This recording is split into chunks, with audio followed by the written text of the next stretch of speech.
Yo, what's up everyone? Hope this is working. Might be a minute for anyone to jump on here, but decided that I would do a live Q&A right now on my vlogging channel.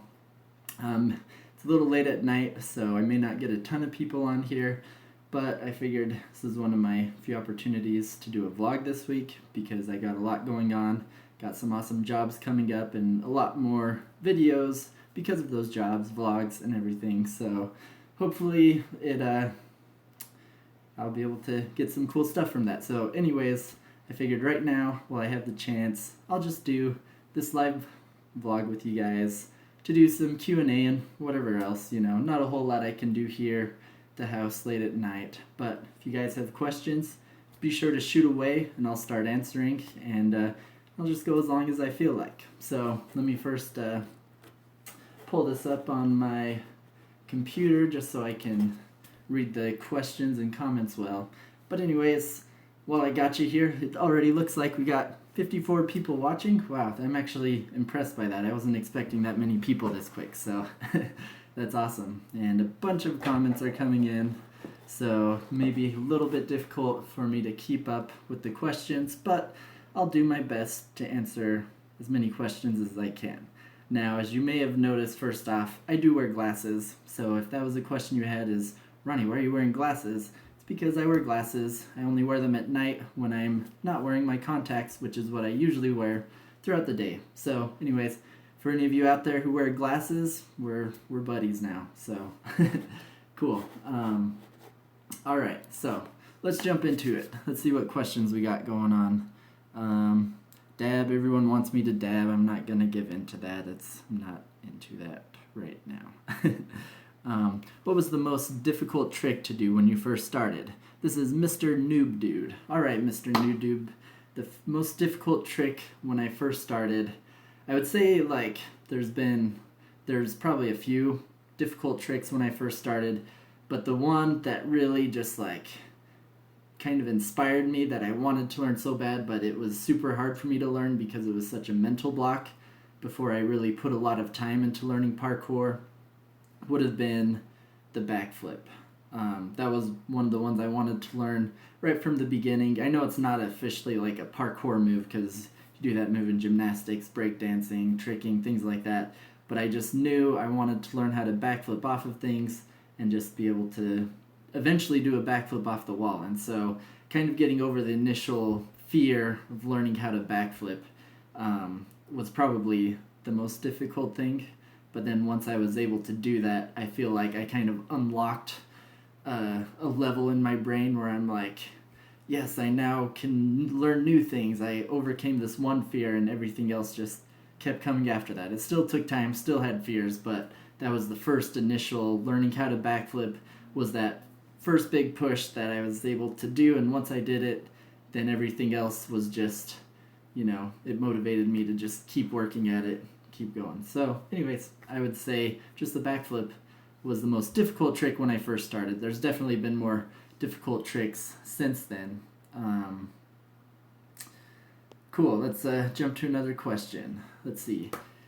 Inferno, where is the best place you train? Alright, so best place I train currently, well, one of my favorite places to train, which I don't train there often because it's a little bit more out of my way, but I love going to downtown Salt Lake or the University of Utah. There's just so many cool places close together, and it's just a lot of fun to go there and train. But because I'm about 45 minutes south of Salt Lake, I generally, on a daily basis, just train, with the closest things nearby me. Usually within 15 minutes of where I live, I'll go to Lowe's Extreme Air Sports, and which is a gym, and things like that. Otherwise, I usually just try and find schools or playgrounds that are nearby because I can train most of the things I want to at those types of places. But definitely there's things in the suburban area that are missing that you can only find in the city or at universities. And so I do love getting out there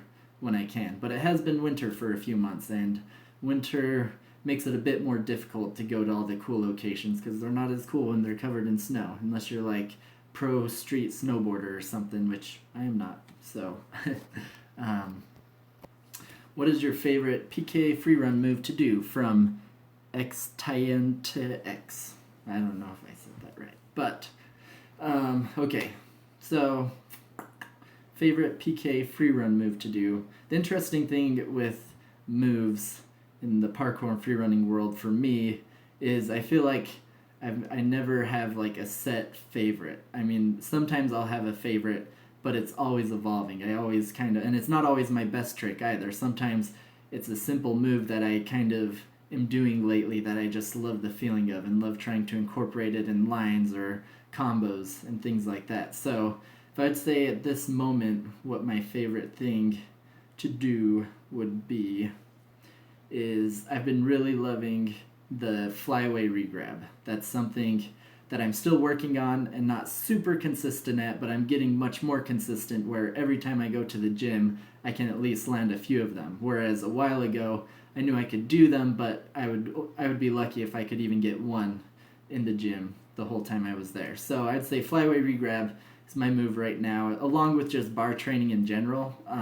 Lowe's recently, in the last couple months, installed a new bar setup, and there aren't that many here in Utah, and so I've been really trying to take advantage of that and just have fun with that. So bars have kind of been my thing lately. I've been trying to improve on that just because they're super fun and it makes me feel like Spider-Man when I'm swinging and jumping on bars. So, good question. Alberto Calderon, what was your most brutal fall? My most brutal fall, had some good ones. Never like seriously bone-crushing falls, which is good. Never broken any bones. My most brutal one, I might have to think on it a bit because I have had a few, and probably my best ones didn't make it on video. But let me think about that, and I'll get back to you because I can't think of the most brutal one off the top of my head. PK Takes YGT, you're my biggest inspiration. I've been watching you for 3 years. Thank you for saying that. I really appreciate it. Okay, here's a question from Doogie Gamer. How do you make money? It's a great question because I'm sure a lot of you out there want to know how you make money off of doing parkour and free running. I actually have another vlog where I went into depth on this question, the different paths there are to using your parkour talents to make a living. And so I definitely check that vlog out. It's probably just called like how to make a career out of parkour and free running, so look that up. I'll probably link to it in this video, but I'll just give you kind of a general basic ideas of how I make money doing parkour and free running along with YouTube and things like that. My primary source of income comes from YouTube and brand deals working on YouTube. So I make videos on YouTube and I get lots of views on some videos and I have lots of subscribers, and so then that's attractive to brands to want to promote their product, and so they'll reach out to me about a product, and depending on what the brand is and if I feel it's a good fit, then I'll continue the discussion. But I have turned down a lot of brands if I don't feel like they're a great fit for what I'm doing or for the parkour community. But if it's something I feel like I can work in or relate it somehow, and if it's something I'm not against, I have no ethical problems with, then I'll definitely talk to the brand further and figure out a deal. What kind of video they want. Is it a shout out, a full produced brand commercial style video? Depending on that, then I'll give them rates, and that's probably where the largest portion of my income comes from, is sponsorships for my main YouTube channel, Ronnie Street Stunts. And then on the side, I also earn money through monetization on these videos, like on my vlogs, on my main channel, just through the ads you see playing on YouTube. I make money off of those. Not nearly as much as I do on the brand deals, but it's still a decent amount I get on the side. And then finally, the other main way I make money is through stunt jobs or commercial work. And so whether it's they find me through YouTube or word of mouth or whatever it may be, this is when companies want to hire me for my parkour talent specifically to promote a product for a commercial they're making or a film they're doing, or if they just want me to stunt double an actor or character. That's probably my second main source of income, is through doing stunt work for companies and films and things like that. So anyways, that's a long-winded answer, but you can find out even more about the career options for parkour if you check out that vlog I made. I also talk about how you can make a career from teaching parkour, starting gyms, being a competitor, professional athlete, and going to competitions and things like that. But I won't go into depth on those right now because I'm not as that's not what I do. So, what trick did you want to land first? Like, what trick did you see that you wanted to land from Bard Sauce? There's lots of tricks I've wanted to land. I've wanted to do a con gainer forever. I was getting really close to them about a year or two ago. Spent a lot of time training them with Kaylin. Kaylin was getting them down really good, and I was getting really close. I could land some of them in the gym, but I just never trained them consistent enough that I ever felt confident enough to take them outside, because those are an extremely dangerous move, and I've seen a lot of gnarly fails of people doing them online, and so I think that's also gotten in my head. I'm like, wow, it's a dangerous move, so before I ever try it outside, it's definitely something I want to have down super well, super confidently in the gym, where I can land it every time, not even a single mess up doing them, because one mess up ends your career. Not necessarily, but I just don't want to take that risk. I'm not a daredevil when it comes to parkour and free running. I'm not ready to take crazy risks. I'm all about progression, even if it's slow progression, because to me, doing parkour and free running long term is much more rewarding than it is to throw off big hitters, huge jumps, crazy tricks that I'm not ready for, and only do it for a short term because my body breaks down from the impact or from serious injuries, and it's just not worth it to me to do it that way. So yeah, I'd say that's kind of where I'm at with that trick. All right, let's jump to another question.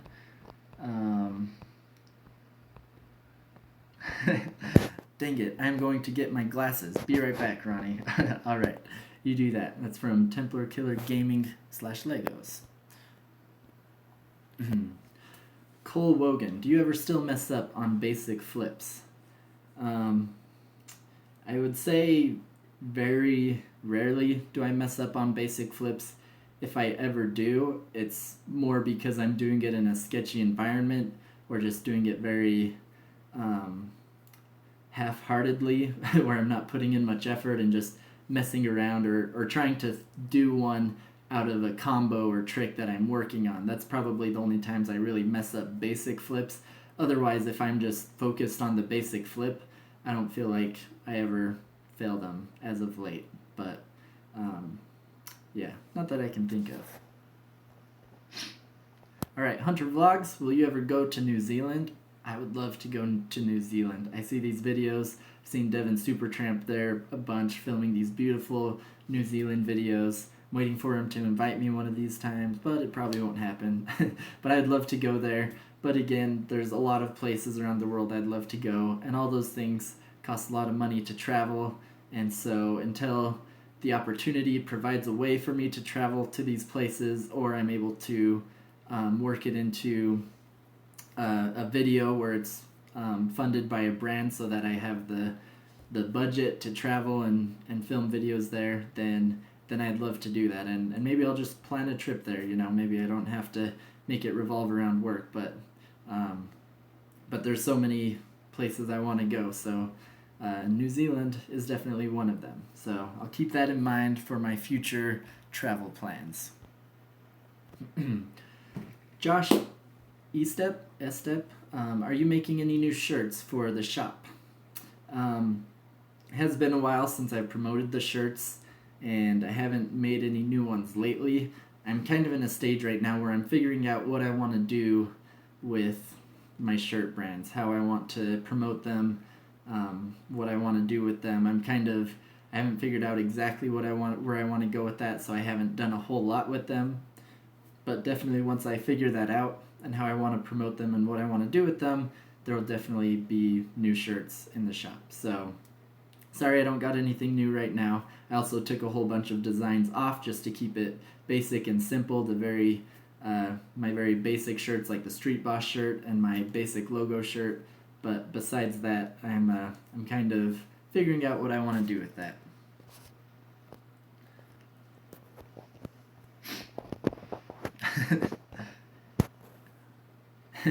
Okay, Killer Frog 17 says, if you dab, I'm unsubbing. So there's my motivation right there. I guess I can't dab, otherwise I'll lose a subscriber. Alright. Oh. Dyson Bist. Why are your hands so hairy? Well, there's this thing called genetics where you get hairy hands if your ancestors probably had hairy hands. So there you have it. I have hairy hands, and I'm not ashamed of it. Crystal Freak 13 asks, how did you get into parkour? Well, I would say it was in high school. I was 15 years old.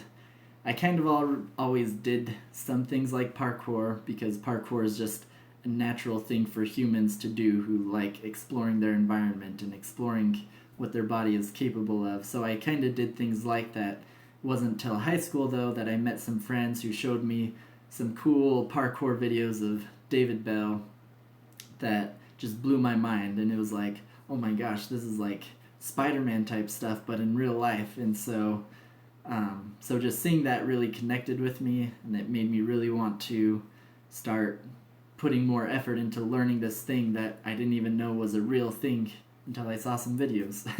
And so, yeah, that's kind of how I got into it. Just some friends introduced it to me and just started. I just started in my backyard, pulled out an old mattress to kind of work on flips and tricks, and I had a hot tub with a cover that I had practiced vaults on, and just went from there. So, yeah.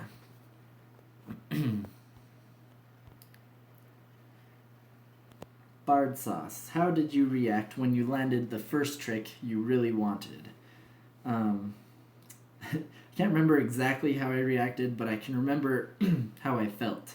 I remember it was just a feeling of sheer excitement and accomplishment that I was able to land this thing I've wanted for so long. Because even before I knew about parkour, I always wanted to be able to do a backflip off of things or off a wall. Actually, in school, growing up, I would always daydream about just running up the chalkboard or the wall in class and doing a wall flip, a backflip off the wall, and being like the cool kid in school who does that. And but I felt like that was never me. That was never my that would never be me to be able to do that. And so it wasn't until I was inspired by those YouTube videos that I was like, well, I don't know how far I'm going to get into this, but it doesn't matter. It looks awesome. It looks like fun. So I'm just going to do it and have fun with it. And so that's what I did.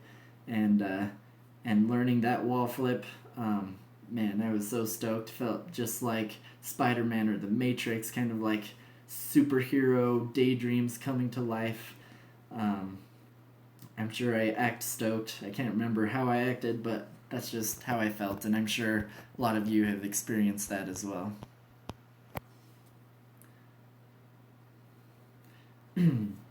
Alright, PK Takes Flight, YGT, asks, how can you stay committed to parkour? And I just wanted to say thank you. You are my biggest inspiration. I've been watching you forever. Well, thank you. I appreciate that sentiment. How can I stay committed to parkour? That's a good question because it's, not everyone sticks around with parkour for their whole lives. Some people will jump onto it for a few years, have fun, and then they'll stop, move on to other things, or they'll get old and just feel like their body, they don't want to put the effort into doing it anymore. That's perfectly okay. If I have nothing against people who decide to follow a different path than parkour, but for me, I think because it was such a foundational motivation for me in my life, and such a huge influence in my life, and the way I connect with it, I feel like it's a part of me. It's not just something I do, but it's something I live, and it's something I strive for. And so even if even if my my drive may go up and down, where I'm not like doing it as often, or it kind of does go up and down. There's times where I'm just training so hard all the time, then other times where it goes down a little bit, where I'm focused on other things, but it's still there. I'm still always doing it, thinking about it, and it's just because it's become a part of who I am, and so it's gonna always be there as just yeah, it's a part of who I am. And it's also like looking ahead to the future, knowing that it's such a great form of exercise, and it's a fun form of exercise. I feel like that's something I want to make sure that I maintain my body for as long as possible, and parkour is a great way to do that. Maybe not doing the high impact parkour stuff, but just even the low level vault flow and rail flow, cat leaps, things like that. I want to be able to do that as long as I can, because it's just that feeling of knowing that your body is capable of something, and I don't ever want to lose that because I've stopped doing it. So yeah, I'd say that's kind of how I keep my motivation. It's one, it's a part of me, and two, it's just something I always want to keep doing for my own betterment. So OP Shinobi asks, what do you do when you are not doing parkour? When I'm not doing parkour or filming parkour or training, then I'm either at home editing the videos that I filmed, or spending time with my family, or I may be skateboarding. Been getting into that lately, or I might play video games. Usually I'll do that later at night, and I actually started a gaming channel while I'm on that topic, so if you're interested in that, check it out. It's Street Stunts Gaming, but if you're not, no worries. But yeah, those are, it's basically everything I do. That's my life. A lot of my time is spent with my family, with my 2-year-old daughter, and I also just recently had another baby, a new son, who's almost 2 months old now, and so I spend a lot of time with them and my wife. Then when I'm not doing that, I'm traveling for jobs. I'm going to Florida this coming week, so that's part of the reason I'm going to be super busy. And yeah, I do other random things here and there, but those are probably the things that take up a majority of my time.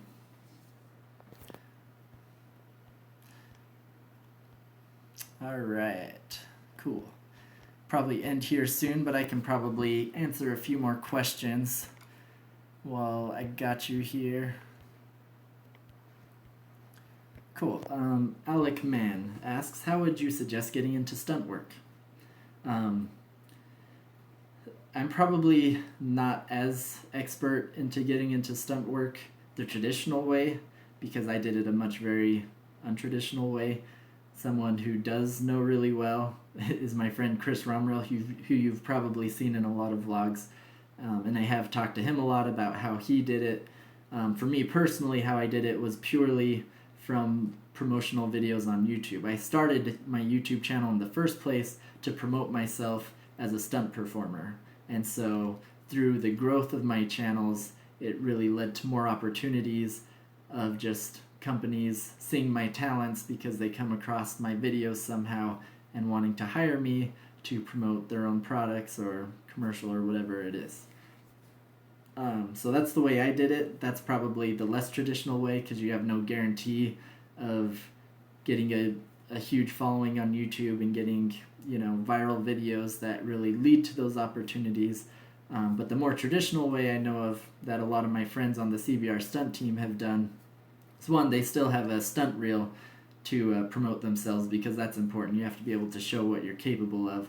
But then they also just try and get on film sets, try and meet stunt coordinators, try and just get themselves known out there. Some of them started off just being extras on film sets, and then they would try and meet stuntmen or meet stunt coordinators and show them their reels and things like that, and kind of just hustle the game.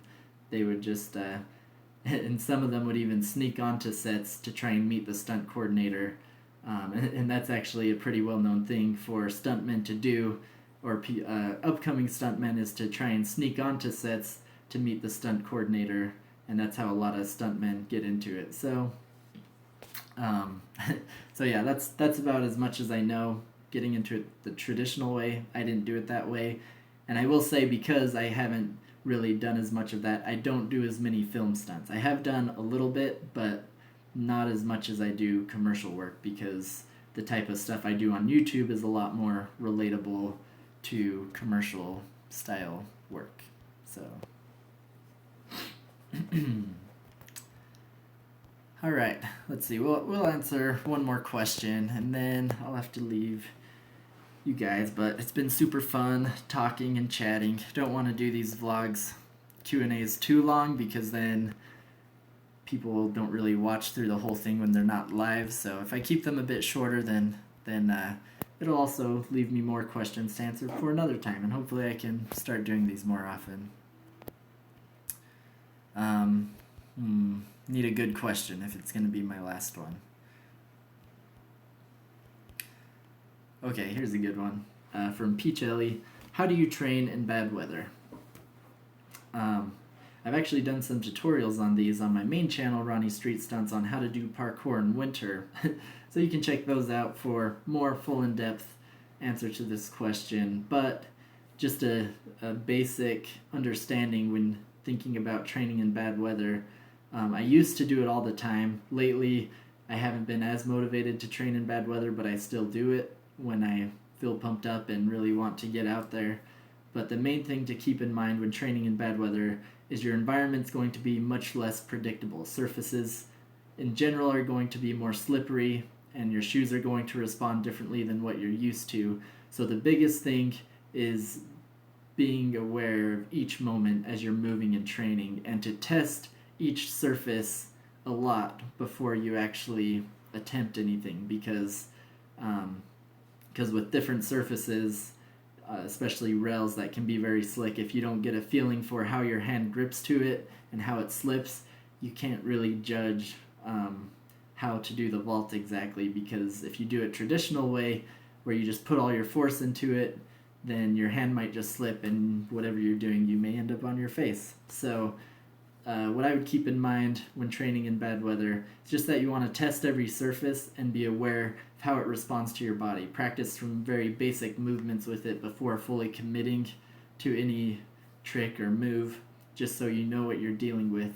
And it's kind of learning how to work with the slippery surface. It's not necessarily you have to be able to grip on the surface, you just have to know how to adjust your momentum and your jump so that it works with the slickness. So sometimes that's kind of incorporated into my training, where I'll see if I can slide on the icy concrete and then jump into the vault, or I'll just do very controlled and slow vaults with my hands and feet, just to make sure I'm constantly in control and not slipping, and I'm ready to recover if I do slip or fall. And that's the other thing to keep in mind. You just want to be ready to recover at a moment's notice, so that you're always prepared for whatever could go wrong.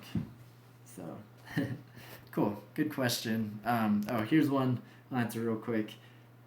Bridger Peck asking, when's your next Utah jam? I don't have it planned yet, but generally I do those in spring, and I always, every year when I start planning my spring jam, I'm like, I want to do them every month, have a street stunts jam in Utah, or at least every other month or something.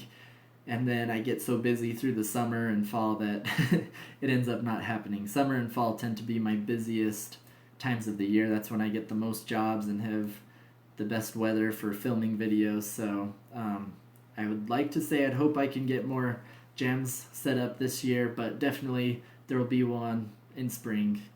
That's when I always try to plan at least to do one, and then after that we'll see if more come. So anyways, you guys got tons of more questions, but I'm gonna have to save those for another time. It's been super fun chatting on here. This was kind of a spur of the moment thing. Like I literally thought of doing this like 10 minutes ago, or 10 minutes before I started this vlog, and I was like, yeah, I should do that. Jump on with my glasses on.